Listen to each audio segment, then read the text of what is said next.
ప్రభు గారు రండి, మీరు ఫ్యామిలీ స్టారేనా? లైటర్ వేలో స్టార్ట్ చేద్దాం. First of all congratulations Dil Raju గారు. Thank you. ఇలాంటి ఒక అంబియన్స్ క్రియేట్ చేశారు. ఆ ఫ్యామిలీ స్టార్ అనే టైటిల్కి తగ్గట్టుగా బ్యూటిఫుల్ ట్రెడిషనల్ అవుట్లుక్తో మీరు రావటం బాగుంది. మీ సినిమాలో ఫ్యామిలీ ఇమోషన్స్ని చేస్తూ మీరు చేస్తున్నటువంటి సినిమాల గతంలో మనం చూసుకున్నట్లయితే beautiful films you have come out with Bommarillu కానీ, శతమానం భవతి కానీ, బ్రదర్స్ అదే సీతమ్మ వాకిట్లో కానీ, శ్రీనివాస కళ్యాణం, అన్నిట్లో కూడా the way you have portrayed the family values and in comparison to that to those a bunch of ఫిలిమ్స్తో కంపేర్ చేస్తే ఈ సినిమాని ఏ గ్రేడ్లో పెడతారు? ఏ రేంజ్ సక్సెస్ని మీరు ఎక్స్పెక్ట్ చేస్తున్నారు? వాటన్నిటిని సర్పాస్ చేసే సక్సెస్ అవుతుందా అనేటిది ఫస్ట్ క్వశ్చన్ సార్. దీనికి దీని తర్వాత అడిగితే మళ్ళీ మైక్ వెళ్ళిపోతే మళ్ళీ రాదు. అందుకని మళ్ళీ ఇప్పిస్తాను, మైక్ మీ దగ్గర పెట్టుకోండి. నెక్స్ట్ క్వశ్చన్ ఏంటంటే, ఇలాంటి ఒక ఫ్యామిలీ స్టార్ అనేటువంటి సినిమాకి టైటిల్కి ఒక rowdy boy is the hero. How తనకున్న ఇమేజ్ చాలా మిక్స్డ్ ఇమేజ్ ఉంది. ఇటు యాక్షన్ ఇమేజ్, ఇటు ఫ్యామిలీ ఇమేజ్ రెండు వైపుగా ఉంది. హౌ హీ షూట్స్ పాటు యూత్ కూడా విపరీతంగా చూసిన సినిమా బొమ్మరిల్లు.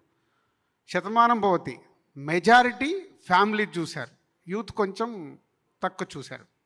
అదే సీతమ్మ వాకిట్లో సిరిమల్లె చెట్టు కూడా మెజారిటీ ఫ్యామిలీ చూశారు. యూత్ మహేష్ గారు ఉన్నారు కాబట్టి యూత్ కూడా అక్కడక్కడ అండ్ బ్రదర్స్ ఉన్న వాళ్ళు చూశారు.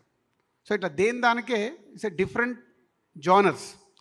ఈ సినిమాలో ఇందాక నేను అందుకే ముందు అనౌన్స్ చేసేసాను, ఇది ఫ్యామిలీ బ్యాక్గ్రౌండ్లో ఉండి ఫ్యామిలీ చేస్తున్న కథలోకి major is a love story play చేస్తుంది.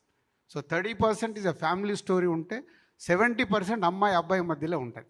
ఫైనల్గా ఎత్తుకున్న కథ మళ్ళీ ఎలా రౌండప్ అయిందనేదే ఈ కథ.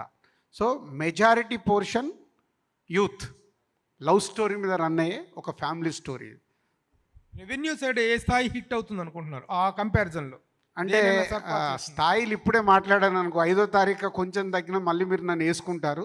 మంచి సినిమా, సో గుడ్ ఫిలిం. థియేటర్కి వెళ్ళి డెఫినెట్గా ఎంజాయ్ చేస్తూ బయటకు వస్తారు. ఎప్పుడు నేను ఒకటే నమ్ముతాను, ఇప్పుడు ఒక థియేటర్లో 600 మంది, ఒక మల్టీప్లెక్స్లో 500 మంది చూస్తారు. 500 మందికి నచ్చేస్తే ఇంకా ఆ సినిమాని పట్టుకోవడం ఎవరి తరం కాదు, డే 1.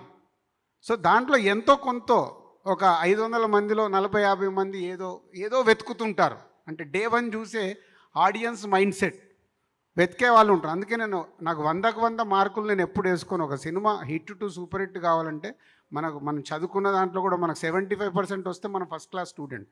ఒక సినిమాకు 75% ఆడియన్స్కి రీచ్ అవుతే మేము ఫస్ట్ క్లాస్లో పాస్ అయినట్టు భావిస్తాను. అదే నేను ఎప్పుడు క్యాలిక్యులేషన్ చేసుకున్నాను.